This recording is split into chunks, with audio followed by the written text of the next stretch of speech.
Et hop tout le monde, c'est Jaiko, j'espère que vous allez bien les amis, j'espère que vous êtes en forme pour ma part, ça va nickel. On se retrouve aujourd'hui les amis pour une toute nouvelle vidéo et j'espère sincèrement que celle-ci vous plaira. Les amis, aujourd'hui on va découvrir ensemble les femmes les plus dangereuses du monde. Oui, je sais que la plupart d'entre vous vont me dire non mais attends Jaiko, j'ai déjà vu un reportage sur une telle femme qu'elle a fait ci, qu'elle a fait ça. Excusez-moi les gens, ce que je vais vous présenter aujourd'hui, c'est pas moi qui a fait les classements, c'est le classement mondial. Voilà, elles sont sélectionnées parmi les femmes les plus dangereuses du monde. Car, voilà, je vais pas vous spoiler, je vous laisse regarder la vidéo et dites-moi dans l'espace commentaire de ce que vous en pensez. Et on revient à la fin de la vidéo justement pour un petit débat. N'hésitez surtout pas de partager au maximum la vidéo, de mettre un bon petit j'aime, c'est la récompense. Sur ce, bon visionnage à tous et à toutes. Claudia Ochoa Félix. Derrière son art de bimbo, cette jeune femme de 28 ans, mère de 3 enfants, est surnommée aujourd'hui la Kim Kardashian de crimes organisés et des cartels. Elle a repris la succession de son mari début 2014 pour diriger un gang d'assassins affiliés au cartel des Sinaloa, un des deux plus puissants cartels nord-américains. La jeune femme n'hésite pas à se prendre en selfie avec des armes roses ou chromées. Pupita Maresca, enceinte de 8 mois à l'âge de 16 ans, cette dernière n'a pas hésité à abattre de 15 balles en plein Naples la personne qui a envoyé son mari, un membre de son clan, en prison. Elle a succédé à son mari à la tête d'un clan mafieux et a été accusée d'avoir commandité de nombreux assassinats en Italie. Sandra Avila Beltrán n'est pas une tendre.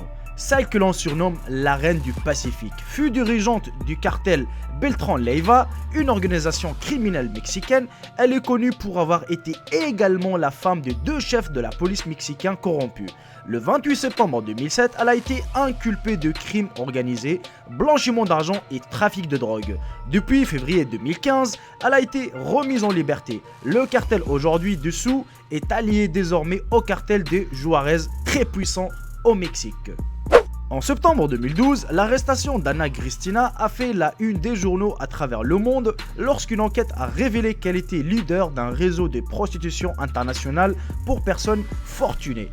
Sous couvert d'un service de rencontre, elle était en effet une proxénète dont les clients étaient des politiciens puissants, des chefs de la police, des avocats, des hommes d'affaires et des banquiers. Elle a été accusée notamment d'avoir fourni des mineurs. Celle que l'on surnommait The Big Kitten fut la dirigeante La Camorra à Naples après l'assassinat de son mari Nicolas Pianes. Rafaela D'Altero a été arrêtée en 2012 avec 65 autres suspects. La police a saisi également l'ensemble de ses véhicules dont la valeur était estimée à 10 millions de dollars. On estime que les revenus générés par son gang qui s'appelle La Camorra chaque année étaient de 200 milliards de dollars. Imaginez la somme les amis. Judy Moran, qui est née le 18 décembre 1944, est connue pour être la dirigeante de la famille Moran, un groupe criminel australien de Melbourne. Cette famille de gangsters est connue pour l'organisation des trafics de drogue. Entre 1980 et 2000, 2 des maris de Judy ont été tués ainsi que son fils et son beau-frère. La grand-mère est aujourd'hui derrière les barreaux après avoir écopé de 26 ans de prison ferme. Le mari de Thelma Wright, qui s'appelait Jackie Wright, fut l'un des plus gros dealers de drogue de Philadelphie aux États-Unis. Après l'assassinat de ce dernier en 1986 d'une balle en pleine tête, Thelma a repris le business des stupéfiants et a empoché beaucoup d'argent. En 1991, cette dernière a tout arrêté car elle trouvait le business trop risqué. Elle a changé de vie et aujourd'hui elle écrit des livres. Eh ben c'est magnifique! Maria Leone est un cas unique de gangster. Cette mère de 13 enfants a été à la tête d'un réseau criminel. Son gang était spécialisé dans le trafic de drogue, le trafic d'humains et le meurtre. Liée à la mafia mexicaine, elle est devenue en quelques années l'un des gangsters les plus craints de Los Angeles. Elle est aujourd'hui en prison. Tu m'étonnes. Maria Licciardi, cette Italienne est née le 24 mars 1951. Elle est la sœur d'un chef de clan des Secondigliano, un quartier très mal fermé de Naples qui est une plaque tournante de la drogue et trafic en tout genre. Elle a été pendant un temps une des criminels les plus recherchés d'Italie. Elle a été arrêtée en 2001 et d'après certaines rumeurs, elle commande toujours le réseau derrière les barreaux de sa cellule. Mariangela de Trapani appartient à une famille mafieuse du clan sicilien Madonia. Comme souvent, c'est après l'arrestation de son mari que cette dernière a pris la relève en gérant le trafic de drogue ainsi que les extorsions. Les Madonia sont connus pour être cruels et depuis son arrestation, elle est très redoutée en prison. Jamaica Thompson s'est fait connaître en vendant des très grosses quantités de cocaïne avec son mari Anthony Mosley. Dans les années 80, ils sont même devenus les plus gros vendeurs de drogue de Los Angeles. Son mari s'est fait tuer par la suite, cette dernière a donc dirigé seule le business et a continué à empocher des centaines de milliers de dollars chaque mois. Elle a été dénoncée par un dealer avec qui elle avait établi un partenariat et a pris 15 ans de prison ferme. Rosetta Cutolo, la sœur de Raffaello Cutolo, un membre important de la Camorra, est devenue en plusieurs années une figure de la mafia italienne. Arrêtée en 1993, elle a écourté sa peine en négociant pour ne faire que 5 ans. Et on arrive malheureusement à la fin de cette vidéo les amis, j'espère sincèrement qu'elle vous aura plu, qu'elle vous aura peut-être appris quelque chose sur certaines femmes, ce qu'elles ont fait. Bon, écoutez les amis, franchement on va pas se mentir, ce que vous avez vu dans la vidéo, la plupart des femmes, voilà, c'est des ex ou c'est des épouses à des criminels. Comme on dit chez nous, un criminel un jour, un criminel toujours. Voilà, un voleur un jour, c'est voleur pour toujours. On est bien d'accord sur ça. Et voilà, donc ça va pas vous étonner une femme ou l'épouse d'un dealer ou d'un grand gangster. Vous croyez qu'elle va être quoi? Une prêtre? Ben non, elle va être une gangster. Voilà, son mari il est mort, c'est elle qui suit le schéma. Elle sait très bien voilà, qu'elle peut pas travailler comme les autres, qu'elle peut pas nourrir ses enfants autrement. Voilà, comme vous avez pu remarquer aussi dans la vidéo, il y avait pas mal des mamans, hein, vraiment, elles ont des enfants de 3-4 gosses et tout.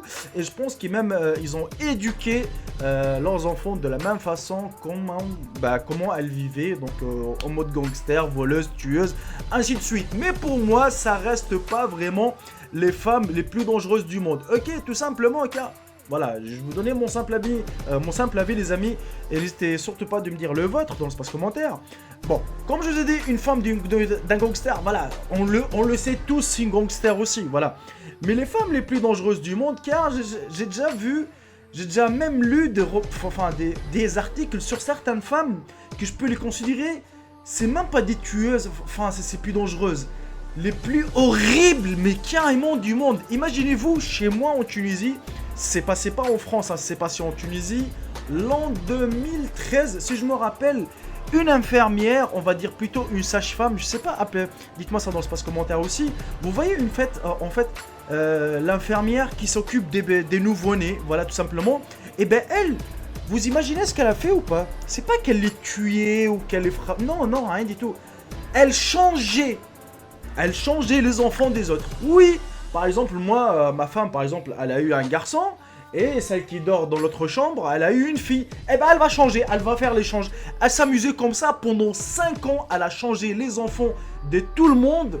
Pendant 5 ans, elle s'amusait à faire ça. Oui. C'est pas vraiment... Je sais pas ce qu'elle mérite, cette femme, mais genre, c'est-à-dire, le gosse, il va grandir... Il va croire que c'est ses parents, or que non, c'est pas ses vrais parents, quoi. T'imagines, c'est tellement... Ça, c'est vraiment une femme dangereuse, mais pire que dangereuse et pire que crade. On est bien d'accord. Aussi, vous avez les femmes les plus dangereuses du monde, enfin, que moi je les classe, enfin, parmi les femmes les plus dangereuses du monde.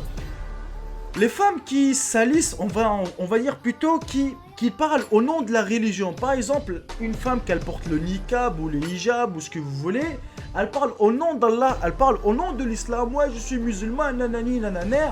Et elle va exploser, par exemple, dans un marché pour tuer des innocents. Elle va exploser, je sais pas, des fourgonnettes. Ou par exemple, elle va se jeter en plein milieu de marché pour exploser. Vous voyez, donc ça, c'est les attentats terroristes. Et elle porte le niqab. Parce que pour moi, entre nous, sérieusement, entre nous, comme mec ou meuf, quand vous voyez une meuf, enfin, ou une fille, qu'elle porte le voile ou autre chose, vous avez tendance à la respecter. Parce que vous dites, voilà, c'est une femme, voilà, elle a de la pudeur, elle a du respect, ainsi de suite. Voilà, franchement, tu la respectes, on est bien d'accord.